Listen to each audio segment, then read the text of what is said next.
দেখেই অনেকে বুঝতে পারছেন এটা কি। হ্যাঁ, এটা হলো গাজরের হালুয়া। আজ আমি আপনাদের গাজরের হালুয়া বানিয়ে দেখাবো। প্রথমে আমি 2 চামচ ঘি নিয়ে নিয়েছি, তারপর চপ করে রাখা গাজরগুলোকে দিয়ে দিলাম। ততক্ষণ পর্যন্ত নাড়বো যতক্ষণ না এর ময়েশ্চার যায়। তারপর আমি দুধ দিয়ে দিলাম। এরপর আমি দেবো ড্রাই ফ্রুটস। ঘন হয়ে আসা পর্যন্ত আমি একে নাড়তে থাকবো। তারপর দিয়ে দেবো 2টো থেতো করে রাখা এলাচ। এবার দিয়ে দেবো আমি বাতাসা।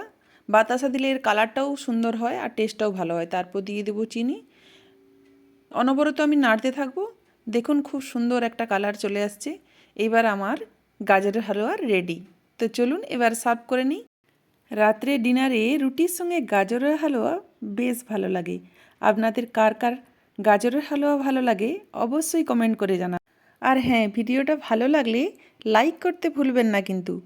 আর সাবস্ক্রাইব করে সবসময় পাশে থাকবেন। আজ এই পর্যন্ত, টাটা।